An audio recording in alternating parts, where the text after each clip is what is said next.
What's up, ladies and gentlemen? It's Brendan and I'm BManX45, and today we're coming at you with another video. We have our updated final deck profile for the BT12 format. This is yellow-red ShineGreymon, one of my favorite decks of all time. ShineGreymon got me into the game. I actually did another deck profile, which I did not end up uploading because I made a bunch of changes to make this more consistent. Before, it was more of a fun deck. I feel like this is way more competitive. Shout out to Mario's Gaming World. Great content creator, great Digimon content. Check him out. Some of the ideas that he put forward that I had been testing with but hadn't really thought about a lot, he brought to the forefront, and I was like, oh yeah, that's amazing. So I was testing it out and it was working really great. So I decided to update my deck profile. A lot of the core deck was quite similar, and I'll kind of go through some of the changes that I made to the original profile that I haven't put up. So without further ado, let's get into it. Let's look at the ShineGreymon. We're going to get more support in EX4 and BT13, which is going to make the deck really, really good. But right now, I'm going with a red base because I feel like that is the strongest option with the deck. So we play 4 of the red BT5 Coromon. The draw 1 when attacking. If you have a Greymon in it, if this is a Greymon card or an Omnimon card. Just the best card for this deck. You need your draw power. You don't need DP boosts. You reduce DP like crazy, so you're not worried about how big your guy is because your opponent's always going to be less than. So that's just the best red egg. Then you play the 4 of the new BT12 Agumon. He is on play, reveal top 4 and add a Greymon name and a Marcus Daemon to your hand. So you can potentially get 2 hits, and he's got an inheritable. Basically, when one of your tamers, yellow or red tamers, becomes suspended, one of your opponent's Digimon gets minus 2,000 DP. So really good. He's Digivolve for 1 if he's not, unless he's on a Coromon, and then he's 0. So you're always going to want to play that Coromon. You play 4 of the Agumon X-Antibody because he is a free search for your Greymon stuff, and he is a 0 Digivolve. He's also a dinosaur, which is very important in this. We'll get to that in a second. He's a dinosaur in his traits. You play 2 of the Star Deck 7 Agumon, which when attacking, this Digimon, when a Digimon attacks a player, it gets 2,000 DP for the turn. So that's cool because it's a boost that stays. It's not just for the attack; it's for the whole turn. But you do have to attack to get that boost. It's all right. I was playing 4, but now I'm only playing 2. I don't really like it. Again, it's a dinosaur target, so that's why it's there, and we'll get into that in a second. And then for my last 2, I'm playing the red-black Agumon from BT12, the one that you reveal the top 4 cards of your deck and add 1 Digimon card with Greymon and 1 or Omnimon, and then add 1 tamer with Tai Kamiya in its name. Add 1 tamer with Tai Kamiya in its name. We play Tai and Karis, so that counts. So this is actually really good because it gives you the ability to search out your other tamers. It still searches you a Greymon name. It's a good one to play, and you'll see why. It's actually just all around a really nice card. It is not a dinosaur, but it doesn't matter. It's just there for the extra added support. So that's it for the rookies. We got 12 rookies. Getting into champions, we play 4 of the new ShineGreymon from BT12, and he's Digivolve 2 from a level 3 with Agumon in its name and Dinosaur in its traits. So you get the 2 Digivolution on all your dinosaur Agumons, even Agumon X-Antibody, because it just has to have Agumon in its name. So, and dinosaur. You could Digivolve this on like a purple Agumon as long as it had Agumon and in its name and you could like fake Agumon Expert. As long as it has Agumon in its name and dinosaur in its trait. I don't think fake Agumon Expert has dinosaur in its traits, but I'm just pointing that out right there. So you get a 3 cost to Digivolve if it's not on. So if you Digivolve on this guy, it's 3, which is bad. So you don't want to do that. And if you don't have a Marcus Daemon in play on Digivolution, you can play a Marcus Daemon without playing the cost from your hand.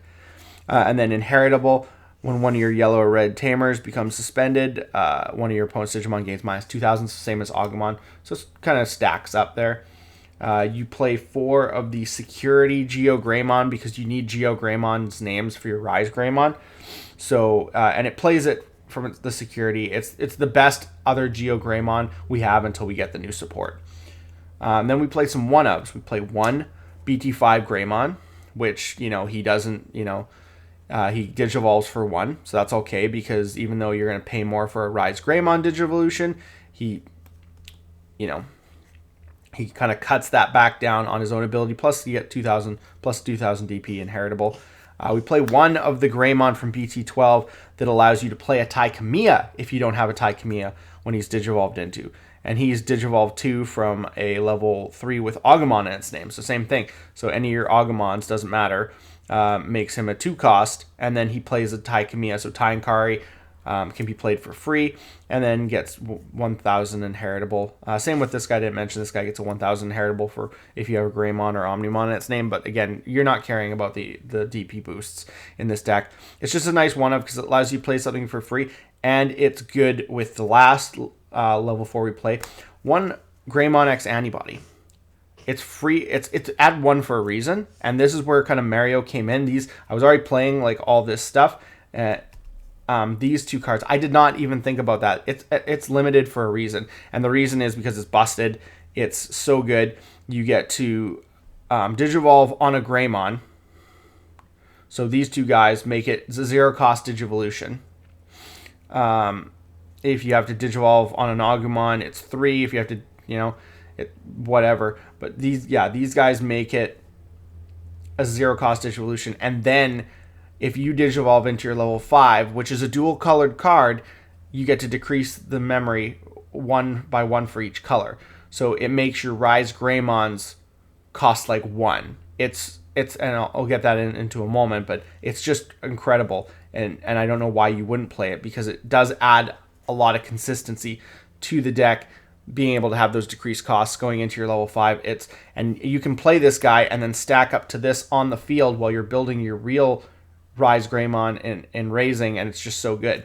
So that's what we do. We play 11 level 4s, which is nice because I like playing a little bit more than 10. Always nice. We play 4 of the new Rise Greymon, which is Digivolve 3 from a GeoGreymon. So that's why you want the GeoGreymon names. So, and again, the Greymon names don't help, but if you have this guy, so when Digivolving, if you have a yellow or red tamer and play Gain a Memory. So he's already less, like he's 3 on a Greymon. If you have, as long as you have a red, and you're always playing red and yellow tamers, he's going to be 2 on a GeoGreymon because he's Digivolved for 2 on a GeoGreymon. So he's going to be 3 on a GeoGreymon. So he's going to be 2 on a GeoGreymon. And then if you have this guy here, he goes down to 2, and then you get the memory if you have the tamer, so he's 1 on the X-Antibody. He costs 1 to Digivolve into, which is insane. And then all turns he has, when one of your tamers is deleted, you may place a Marcus Damon from your trash on the top of your security stack, which Marcus is attacking in this deck, so you're often doing that. He has the same inheritable, so you're always getting your Marcuses to the top of your security, so your opponent has to put them back on the field every time. So that's really, really strong. Then we play 4 of the Rise Greymon X-Antibody, just an amazing card. Digivolve 1 from a Rise Greymon. When Digivolving, you can play a red or yellow tamer from your hand without paying its memory cost. And then if Rise Greymon or X-Antibody is in this card, Digivolution cards, one of your opponent's Digimon gets minus 2,000 DP for each yellow or red tamer you have in play. And then all turns, for each tamer you have in play, this Digimon gets plus 1,000 DP, so it gets bigger. He's 4 to Digivolve on his own. Again, if you have this guy here, he's 2. Or if you go on top of the Rise Greymon, he's 1, which is really, really good. You have to play 4 and 4. I was playing 3 before, and this you just need 4 and 4, which leads us to I play a 9th level 5 because I do like the versatility of the old Rise Greymons. I was playing the red one because I was uncertain if you get his ability in your hand.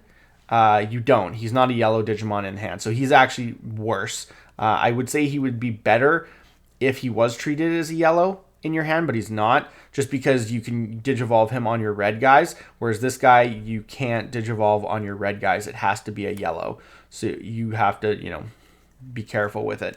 But he's on play. Play a yellow Tamer card from your hand without paying its memory cost. Any on-play effects don't go off. You don't really have any on-play effects of your Tamers, so it works out pretty good. And then you have 3 or more yellow Tamers in play, inheritable security +1, which is actually really good. He's just a cool flex card and has some really good versatility. Better versatility than the red guy, I think, in this deck. I was mistaken about some effect rulings, and that's why I thought the red guy would be better. But even it's better because he's on play, so if you pass turn, you get his ability. Whereas if you play the red guy, the BT4 red guy that's treated as yellow, he has to Digiburst, which is also not that great. So 9 of these. I know it's a little high, but it works out really well. And of course, we play 4 of the big boss monster, ShineGreymon. So he's got when Digivolving for each yellow Tamer and red Tamer in play, your opponent's Digimon and all of your opponent's security Digimon get minus 3,000 DP for the turn. That's huge. And then all of your Marcus Daemons get 3,000 DP and security attack +1. So your Marcus has just become big and attack through all your opponent's security, which is really great. And then he's 3 to Digivolve on a ShineGreymon, which is awesome. A card with ShineGreymon in its name, so even X-Antibody. ShineGreymon X-Antibody. So he's like one of the cheapest ShineGreymons ever. And he's got, 12,000 DP. Just all around really good card. You need 4. I was playing a Blitz Omnimon, but with how fast Marcus attacks through your opponent's security in this deck, you really don't need Blitz Omni for game. I had to take out a spot for like the level 4s and stuff like that, and I was totally okay with it. Tamers, the big part of the deck. We have 4 of the Marcus Daemon from BT12. Start of your turn, if you have a Digimon with Agumon or Greymon in its name, by paying 1 memory for the turn, this Tamer is treated as a Digimon with 3,000 DP and can't Digivolve. So he is treated as a Digimon, which means he can attack. So you basically move him up, and he is attackable Digimon for 3,000 DP. Your turn, when this Tamer becomes suspended, one of your Digimon may Digivolve into a yellow card with Greymon in its name in your hand without paying the cost. I've actually had 3 Marcuses because my opponent hit them off security and been able to go up from a Agumon to a ShineGreymon for free for paying 3 memory at the start of my turn. So I start my turn, I maybe have a memory Tamer, maybe my opponent put me at 3 or 4, whatever. I pay 3 and I attack, Digivolve, attack, Digivolve, attack, Digivolve. And I get up to ShineGreymon, and my last guy is getting security +1. So that's 4 checks right there. As long as I check something in previous turns, my ShineGreymon's attacking for game. And it cost me 3 memory. It is so good. It is busted. I can't believe they did that. It is an amazing card. And it's just so satisfying to attack with Marcus because it's so thematic. We play 1 BT4 Marcus, Memory Tamer. And when your opponent attacks, when you're attacking with a Greymon, you can gain a memory. So it does give you some memory game. Because you can play Marcuses for free with certain cards, this just gives you an extra Marcus name. I was playing 2, and I'll show you what I subbed out for it, because it is actually quite better. I play 3 of the Tai and Kari Kamiyas. Again, you can play this off of those Greymon abilities, because it's just Tai Kamiya in its name, which is start of your turn. If you have 3 or more or 3 or less security, gain a memory. If your opponent has 3 or less, gain a memory. So you can potentially gain 2 memory every turn from this. And with a memory Tamer, you start your turn at 5, which is huge. It's just so good. And it stacks too, because you have multiple of this on the board. You're getting that stacking. So you don't even need to worry about memory when you have a couple of these things on board. When one of your red or yellow Digimon attacks, you may suspend this Tamer to have all of your opponent's Digimon, security Digimon gain minus 2,000 DP again. Again, it stacks, and it's helping your Marcuses stay alive. You're decreasing that DP. It's super important. We play 1 tie from BT1, because again, you have that versatility of playing that free tie. It is another memory tamer, and you get that security attack +1 on all your big stack Digimon. So that can be important, and it can come up. And I think it's better than playing 2 Marcus, because since you have the versatility of playing these both for free, it just makes sense to kind of make things a little bit more diverse. I want to say, I hate that word, but in this case, it actually applies. Diverse. So that's the tamers. We play, I think, 9 tamers. Oh, sorry, I lied. That's all our red and yellow tamers. Play 9 of those. I play 1 Nokia. Now, I'll tell you what I'm not playing in. I play 1 Nokia because she's a free Agumon summon. If you're going to summon your Agumon for 3 and use its searching ability, you might as well just play her. She's free. She plays it for free. You get 2 cards on the board for 1. And every turn, she can decrease your Greymon's Digivolutions by 1. That is huge. So I like 1. I was playing 2, but there's not enough room for 2. It's an okay card. It probably doesn't need to be in the deck. I just like it, and it's my own kind of personal tech. Lastly, we have our option cards. We play 3 Shining Blast, 1 Sunrise Buster, and 1 Reinforcing Memory Boost. So Shining Blast is nuts. I didn't really read it right the first time. So it's 5 costs, just like Sunrise Buster. Sunrise Buster is limited to 1. You may play a Marcus Daemon from your hand without paying the cost. Then for each yellow and red tamer you have in play, 3 of your opponent's Digimon get minus 2,000 DP. 3 get minus 2,000 DP.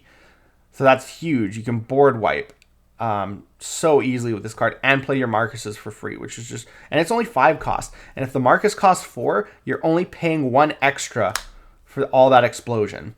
And then the Sunrise Buster is the same thing, only you can play a yellow or red tamer from your hand, and then one of your opponent's Digimon gets minus 3,000 DP for each yellow or red tamer you have in play. So easier to pop something super huge, but not as widespread as this. So this is actually really, really good.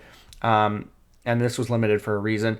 So you always want to play 1 because you might not have the Marcuses in hand, and so that's just better in that situation. But this is just amazing, and I am actually, honestly, like, if I was going to, I wanted to play 3, but I didn't have the room. So if I was going to cut something, I'd cut the Nokia, because the Nokia is just a fun tech card for me, and I think that this is better. And then, of course, Reinforcing Memory Boost. So that is the deck profile, guy. Again, big shout out to Mario. I really enjoyed his deck profile. I didn't even think of this, and I kind of feel stupid now, but I am enjoying this deck so much, and it's actually a lot more competitive than my build was. It's a little bit more consistent, and that's kind of what I look for in a deck. I like a deck to be consistent. It doesn't have to be top tier or anything like that, but I want it to do well. I don't want to be sitting there and just getting my ass handed to me by the first, like, mildly tier 1 deck. I want to be able to hold my own, and that really plays for a fun game, right? And there's a lot of decks that do that, right? Tier 1.5, tier 2 can be really good as long as you build them really, really well. And that's what I like to do with these deck profiles. I like to build them well. But looks like that's all the time we have for this video. If you enjoyed today's content, be sure to smash that like button, subscribe to the channel, and ring the bell for notifications so you don't miss a single minute of the fun. And that's all for now, folks.